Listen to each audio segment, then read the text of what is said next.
Rationale is, yep, and we got the little bars, so I think we're good to go. Nice. Um, except for that. Nope. Trying to get rid of the. I'm gonna at some point learn how to do that, but I guess today is not my day. Anyway, the electronic explanation is somewhat hand wavy and relates to the fact that these positively charged groups are actually pretty electronegative, and more of the positive charge ends up on the less substituted carbon because there's fewer alkyl donating groups. That sounds a little backwards to me. We've used that similar rationale before to explain why positive charge builds up on more substituted carbon where it's more stable. So I don't know that I trust that, but as with a lot of things, you let the data speak for themselves, and these leaving groups tend to prefer the Hofmann elimination, and sterics is perhaps the best explanation. Just to give you a sense of the interplay between these two issues, Hofmann versus Zaitsev elimination, I'll show you some selected alkyl halides where we're going to vary the leaving group or the base. The data, I guess we'll write solvent just for being complete, though the solvent doesn't necessarily switch things. And then I'll show you the Hofmann product percent and then the Zaitsev product percent. So for the 2-iodobutane, if you're using as a base the conjugate base of benzoic acid, you get a majority of the Zaitsev product, 93%. Sometimes it's hard to detect less than 5% an opposing product, so that's pretty close to 100% as far as we could tell. If you change the base to phenoxide, and now we're increasing in basicity, right? The pKa of benzoic acid is in the 3 to 4 range. pKa of phenol is around 10, so the conjugate base is more basic. Solvent is the same, but now we go up to 17% Hofmann versus Zaitsev product. And if we go to an even more reactive base, and you could argue that sterics are maybe playing a bit of a role here. T-butoxide is a sterically bulky base. You get up to 21% of the Zaitsev product. So the idea here is that you get if you have a stronger base,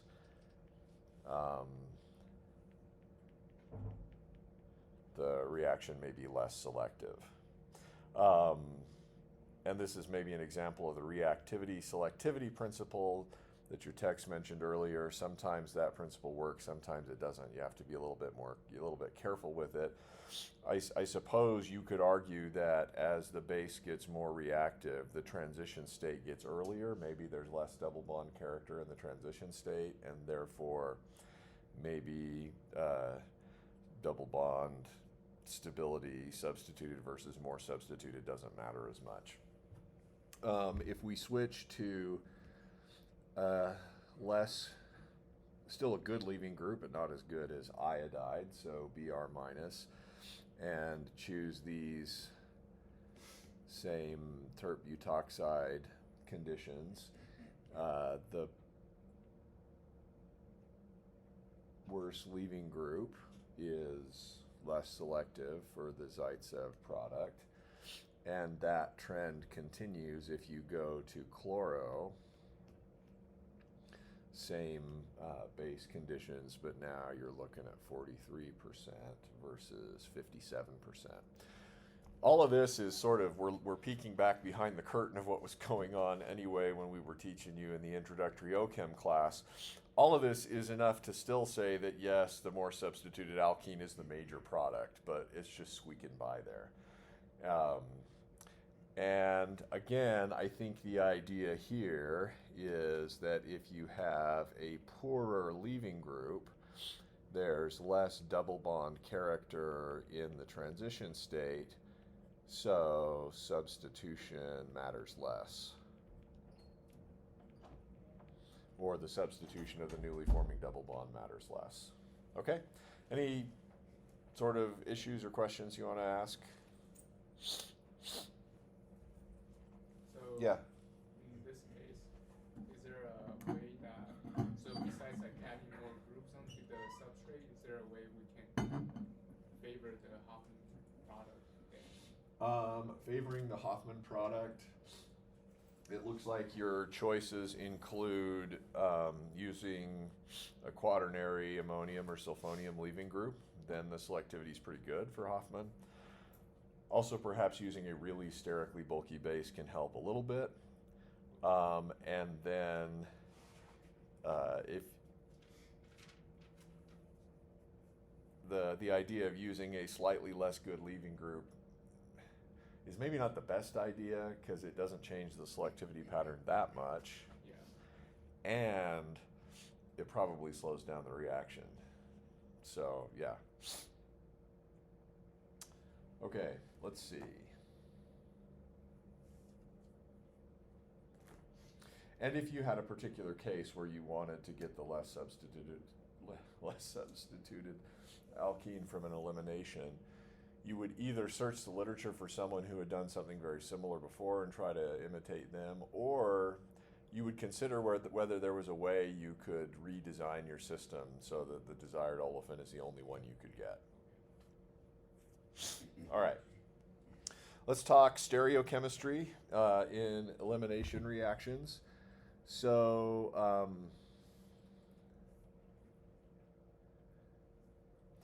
for the E1 reaction, remember that beta protons need only align with the empty p orbital of the carbocation. And of course, you can do that on either side. So for most E1 reactions, there's no such thing as syn versus anti-periplanar elimination. Just to illustrate this, I'll draw a carbocation.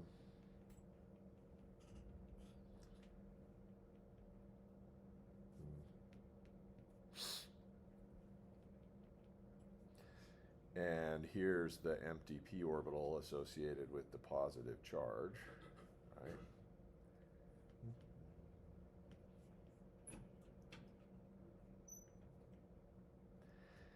And as currently drawn, it's this proton that lines up with the empty p orbital.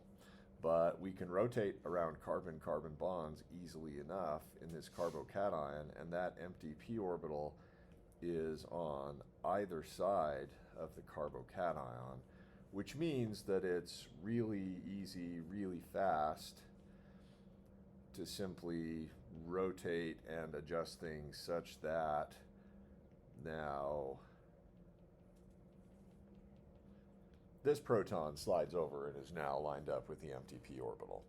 And so from that perspective, there's no difference between removing a proton from the top face versus the bottom face.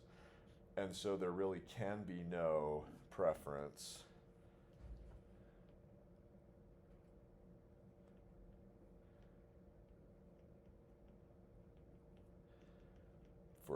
for one face versus the other, and there's generally no stereochemical issues to worry about.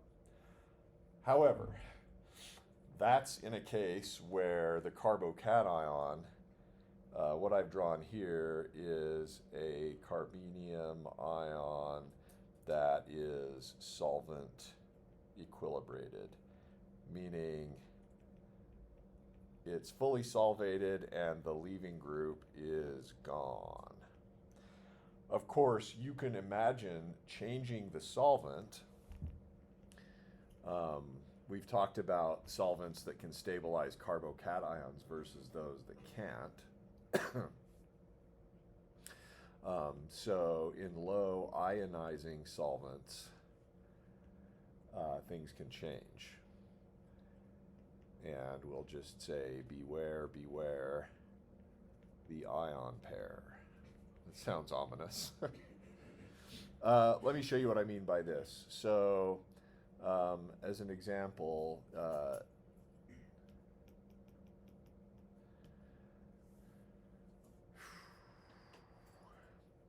let's let our solvent equal ethanol and water. This is a so-called high ionizing solvent.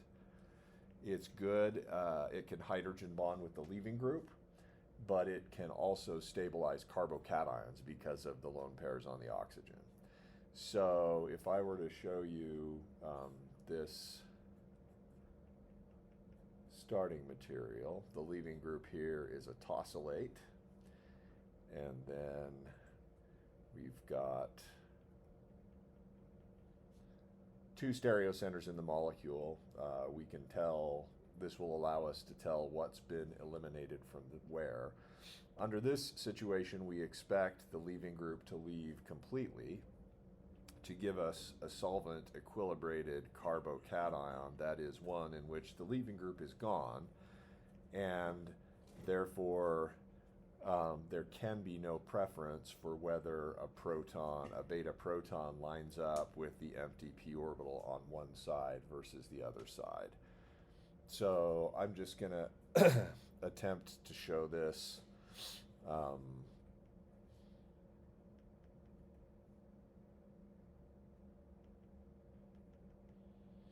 as follows. We're rotating around the bond between the positively charged carbon and the beta carbon, and there can be no preference for whether this proton is lined up with the empty p orbital on the bottom face or the top face. Similarly, though I haven't drawn this yet, we've got two different kinds of beta proton-like things. You've got a deuterium and a hydrogen, and either of them can line up with that empty p orbital. And I will show that deuterium lining up with that empty p orbital on either side of the carbocation. All right, you've got all of those conformations in equilibrium. Does that make sense? So if we now draw the elimination products that would come from each of these, what's the best way to do that? Maybe. So from this upper left-hand conformation, if we remove this beta proton, we should get the two methyl groups cis to each other and the deuterium on one side, cis to the hydrogen on the other side. If we eliminate from this conformation, the methyl groups are trans to each other. Deuterium is here, hydrogen is here. If we eliminate the deuterium, we get the cis methyls and the cis hydrogens. If we eliminate the deuterium here, we get the trans methyls and trans hydrogens. Okay? So this is what we mean by there can be no preference for syn versus anti for an E1 reaction. Now, if we change the situation a little bit, if instead we use the solvent nitromethane, CH3NO2, I suppose we can draw out the Lewis structure for NO2. This should be good at stabilizing cations, perhaps because of those nucleophilic oxygens, but it's a neutral molecule. However, it can't stabilize a leaving group. There's no hydrogen bond donating group. So this is what we call a low ionizing solvent, and under such situations, there's going to be a tendency for the leaving group, instead of disappearing completely like we've always drawn in our SN1 and E1 reactions, to sort of hang out. And to hang out in such a way that provides selectivity for one phase to react versus the other. So I'm going to draw the same carbocation, but what we've got instead of just the naked carbocation is we've got the ion pair, the contact ion pair. And the thing that's going to act as the base is the leaving group that just left, but it didn't go very far. And in fact, it's still on the same side of the molecule that it originally was. And so what you see here is a syn elimination. The leaving group that left removes the proton to which it is closest. And so you only see the cis methyls and the cis hydrogens. You don't see, importantly, this product where the hydrogens are trans to each other. Of course, if the ion pair persists for some amount of time, you could also imagine rotation around the carbon-carbon bond such that now the hydrogen is on the same face of the molecule as the newly departed leaving group. And in that case, again, you'll see syn elimination. The methyl groups are trans to each other, and deuterium and hydrogen are trans to each other. Notably, we do not see the alternative product that we saw above, where the hydrogen and the deuterium are cis to each other. So when ion pairs form,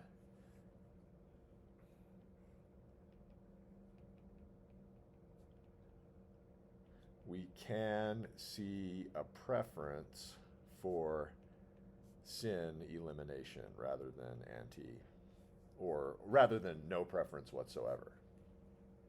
Right? So that's something I didn't know. That's kind of one of these weird sort of exceptions that can be true. And the idea is not whether or not you can predict if that would happen, but rather, having observed something, can you explain why? And the ion pair is a useful explanation for that situation. Now, the E2 reaction, what do you remember learning about that? Does it have a stereochemical preference? Yes. Yeah, okay, what is it? So the leaving group in the hydrogen has to be anti-pair. Okay, right, you remember learning that in the E2 reaction, the leaving group has to be anti-periplanar, that means coplanar or same plane with with the beta hydrogen.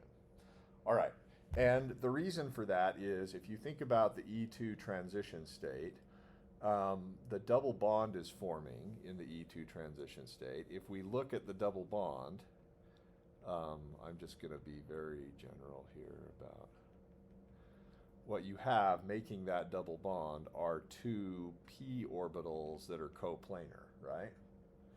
And therefore, in the transition state, as you're forming the double bond,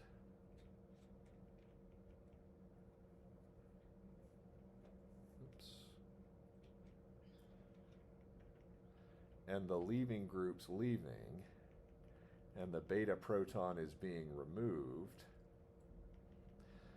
the two things that are going to become these p orbitals have to, that are going to become the pi bond, have to also be coplanar. So you can think of the things that become this p orbital as being first what used to be the carbon-hydrogen bond, maybe that the old carbon-hydrogen sigma bond, right? And then you can think of what becomes this p orbital here. You can think of that as the empty carbon leaving group sigma star. So in order for the p orbitals to be coplanar in the product, they got to be coplanar in the transition state. Now, you can think of two ways for beta protons to be coplanar to the leaving group, right?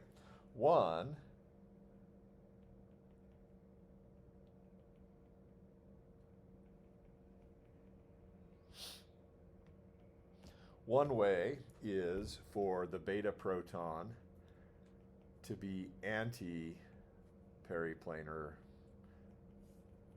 to the leaving group.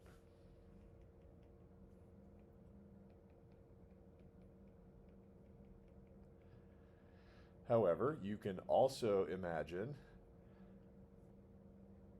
that the beta proton could be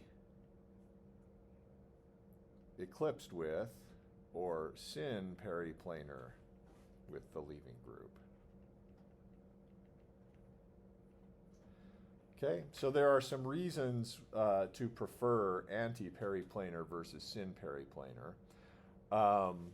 As always, those reasons are sterics and electronics. So, what steric reasons would you have for preferring anti-periplanar to syn periplanar? Staggered conformation is more stable. Sure, good. I didn't like the length of that leaving group bond, by the way. That was bugging me. Right, you've got staggered versus eclipsed. And that ought to be worth, depending on the size of the groups, 1 to 3 kilocalories per mole. So that's one reason why you might predict the anti-periplanar transition state to be lower in energy than the syn periplanar transition state. Okay, so yep, you've got staggered versus eclipsed. That's a favorable thing here. The second issue, of course, is electronics, and for that we're going to just consider how the orbitals line up. Remember, the relevant orbitals here are the beta carbon hydrogen sigma bonding orbital, and then on the alpha carbon, the bond between alpha carbon and leaving group sigma star. So let's draw those two. The sigma bonding orbital is here, and the sigma star anti-bonding orbital would look something like this. Okay?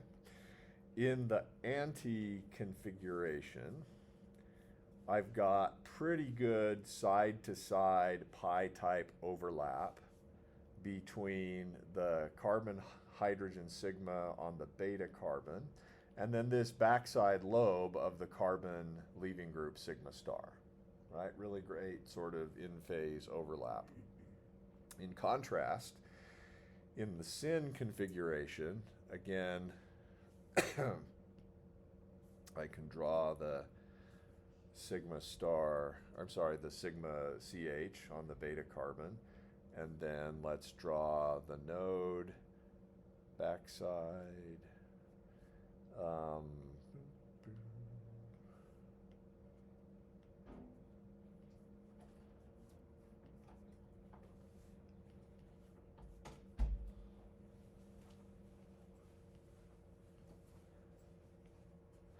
Notice that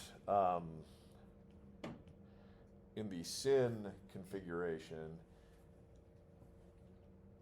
sort of at best, the lobe of the carbon hydrogen sigma bond is overlapping with smaller lobes associated with the sigma star, and perhaps even with the node. So there's not as good productive side-to-side overlap. So in the anti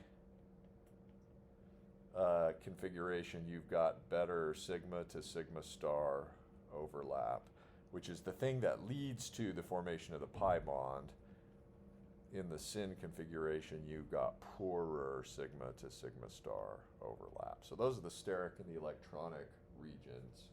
Those are the steric rather than the electronic explanations for why you would prefer anti-elimination to syn. And that's generally true, but our theme in this class is let's look at all the exceptions and see if there are interesting things to learn from them. So I'll show you a few situations where you can see syn elimination. Anti-periplanar elimination is most common for E2. For syn periplanar elimination occurs under special circumstances. Love those words. Okay, what are they? And are there some that I don't know about? Well, probably. So go discover them.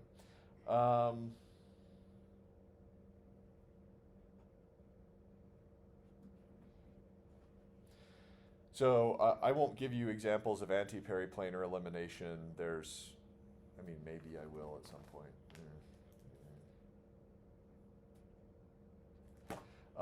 But you've seen that a ton. instead, I'll show you some weird sort of examples of sin elimination. The one special circumstance that can sort of justify sin elimination is when anti-elimination isn't possible. Well, how would that be? And I would say due to constraints, often ring constraints. That's really not how you spell constraints, is it? Constraints? Okay, sorry. I'm still getting over this cough, and my laugh is more sort of evil cackle at this point. Good, Anakin, good. All right. So here's sort of this rigid bicyclic system. The leaving group is a tosylate. You have a deuterium here, and then this is bridged bicyclic systems are always challenging to draw. You have to imagine here's the leaving group, and then there's a carbon-hydrogen bond in the back. We've basically drawn it in Newman projection anyway, so you can see that due to the ring constraints, there's no way that this proton can ever be anti to the leaving group, right? It's just sort of locked being almost perpendicular. Whereas the ring constraints make this leaving group eclipsed with the deuterium. Has to be that way. And because of that, we'll just put can't get anti to leaving group. Here's the alpha carbon, here's the beta carbon. And therefore, all you see in the base induced elimination of this molecule is the one where the syn deuterium is removed. We do not see any of the product where the hydrogen is removed. I'm going to get rid of that not and then just write not observed. All right, so now, pretty special case, but for a long time, physical organic chemistry was all about generating these weird special cases and seeing what would happen.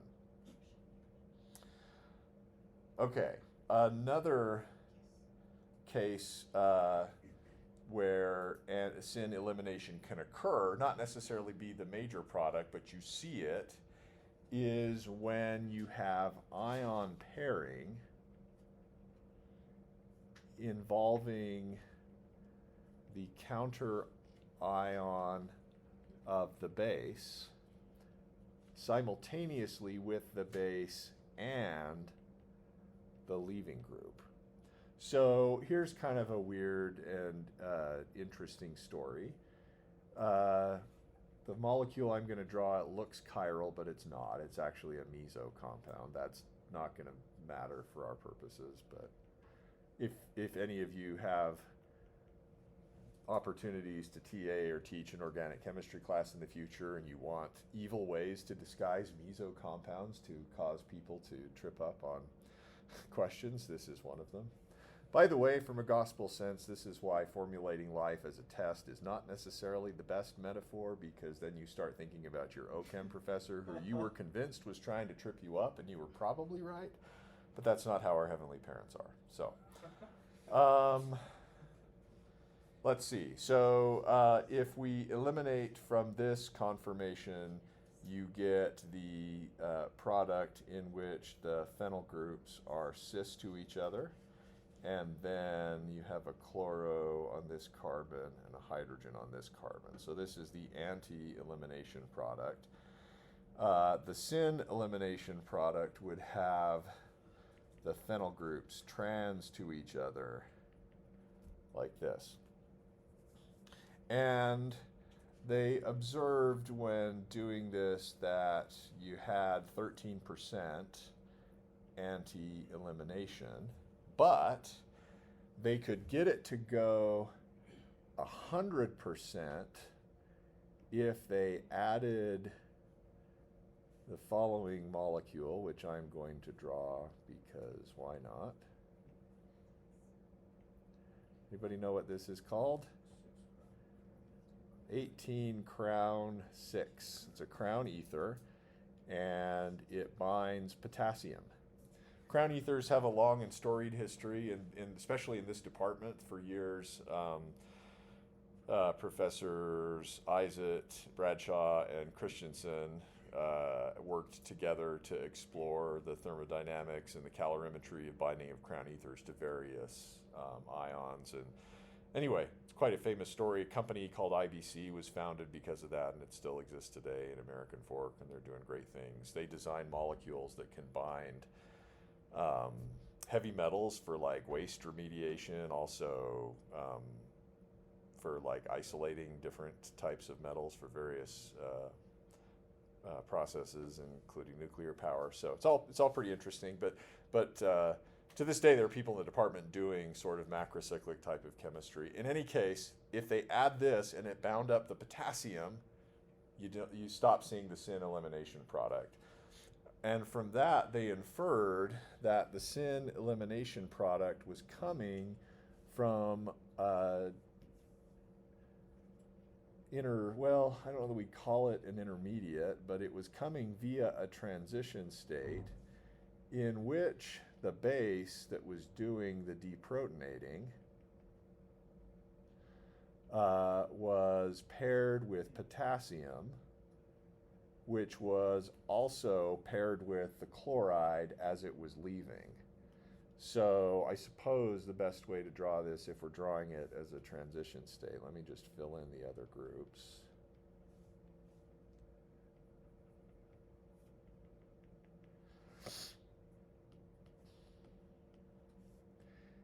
Is to show dotted lines. So here's the carbon-hydrogen bond breaking, here's the pi bond forming. That's actually a lovely 6-membered ring transition state. Not bad. And the fact that you can turn this effect off completely by eliminating ion pairing provided some evidence that it was the ion pairing between the leaving group, the counter ion, and the base that was promoting this small amount, agreed small amount of syn addition. Okay, so that's an example of, well, what if I see some syn elimination product and I want to be 100% anti? Is there something I can do? Yeah, think about your ions, think about your solvent, think about whether you're getting ion pairs or not. A last example of when syn elimination can occur is when strongly favored by sterics. So here's an example of that. I'll draw, this is one of these quaternary ammonium leaving groups.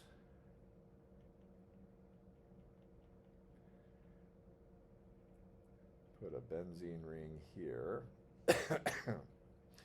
Notice that they're cheating in the sense that we don't have any other substituents here where there could be beta protons, so we don't have to worry about Zaitsev versus Hoffman elimination products. They're going to vary the R group, which is going to be either methyl group or isopropyl. The two products formed when you add the base. Here is the anti-elimination product. And then here is the syn elimination product where the benzene ring is now cis to the deuterium. And for the methyl group, it's 63% syn and 63% anti and 37% syn. That selectivity switches when you bulk up to the isopropyl group. You now get a major product as syn elimination.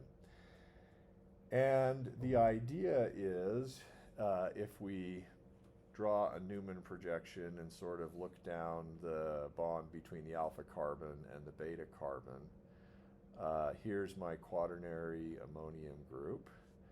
Here's deuterium, here's hydrogen.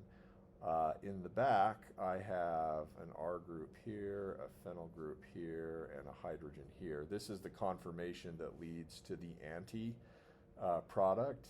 And you can see that the R group, which is either methyl or isopropyl, is gauche to the departing triphenyl ammonium group. And so presumably disfavoring that conformation promotes, by switching from methyl to isopropyl, switches the selectivity. This might be a good time to just ponder sort of product ratios and free energies.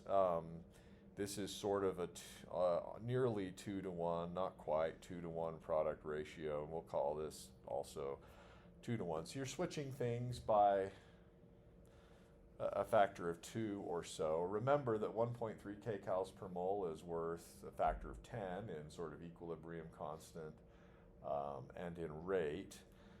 And then thinking about sizes of methyl group versus isopropyl group, we could go back to our A values from really early on in the semester, which we used once to give us a sense for how big things were.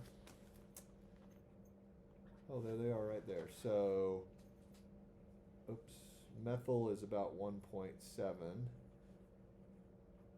and I can't see well enough to find isopropyl. Isopropyl is 2.2, so that's about a half a kcal per mole difference. And so that kind of switch in sterics, half a kcal per mole, is probably consistent with this kind of shift in product ratios. So it's kind of a neat little explanation that you can use sterics to favor syn versus anti. Okay, maybe one last thing is to say that on sort of stereochemistry of eliminations is that even if it's uphill in energy to access a conformation where a proton is anti to a leaving group, you can still see elimination. And your text presents this in one of the boxes as an example of the Curtin-Hammett principle. Remember, the Curtin-Hammett principle is just that when two conformations are in equilibrium and both lead to different products, the thing that really determines the product ratio is the relative barrier heights, not the ratio of one conformation to another. I'm having a hard time seeing how that applies here, but it's a useful enough example, and I've used examples like this in an introductory OChem class that it's probably fun to talk about. So let's see.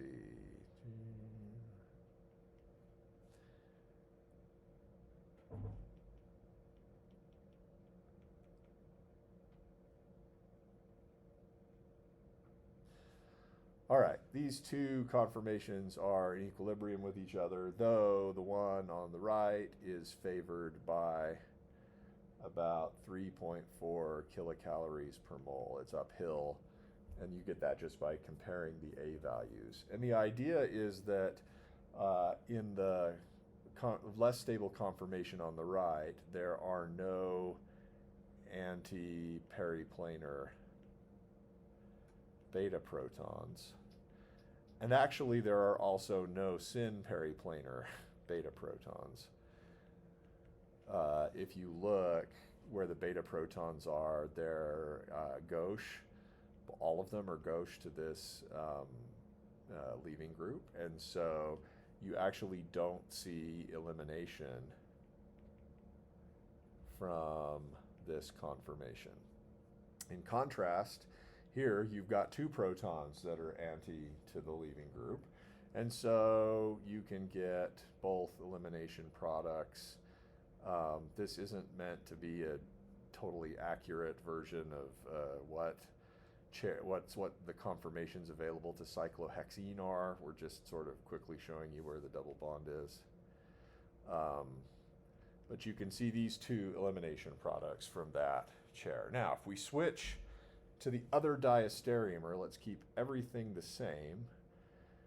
The isopropyl group here, the methyl group there, only let's have the chloro be down instead of up, you can see that in this conformation there are no anti or syn beta protons.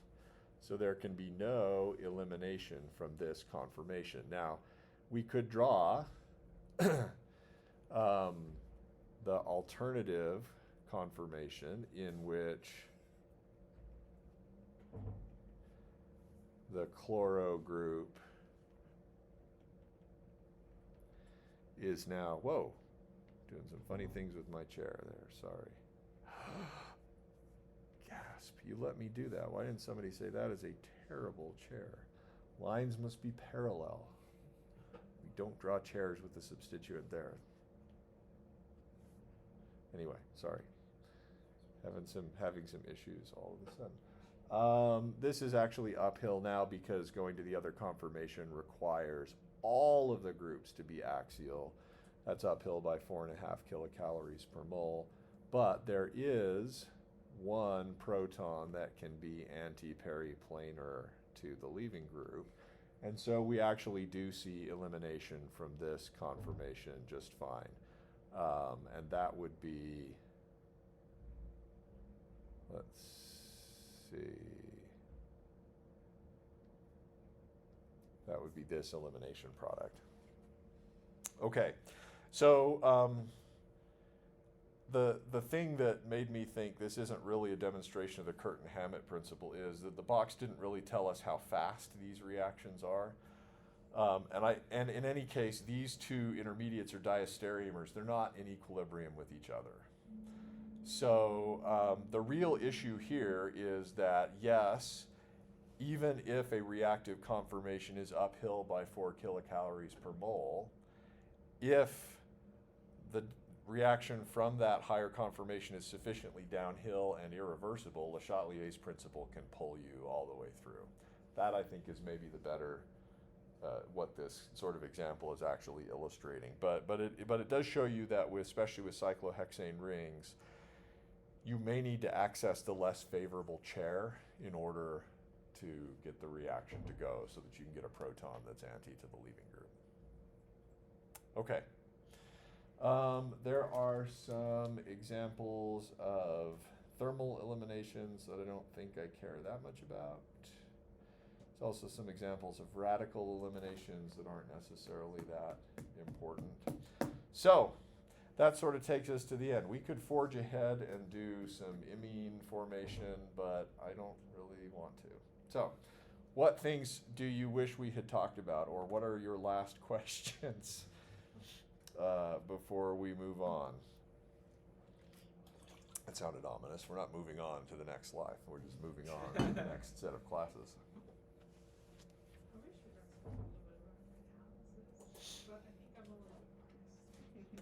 Yeah.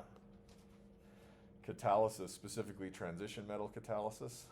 Yeah. For that, you want to take organometallics. Is he teaching that in the fall or in the winter? Okay. Oh. You'll be fine. You'll be fine. Yeah, I mean, the best, we did all kinds of things for studying catalysis, but we didn't, and we did acid-base catalysis in detail. We didn't do transition metal catalysis. Never fear, though. I'm pretty sure a problem on your exam will involve transition metal catalysis. You don't have to understand what oxidative addition is in order to solve the problem. You just have to be able to think about kinetics and steady state approximations and so on. But yeah, you'll get your shot. Wait, I can think of a really good example. All right. What else?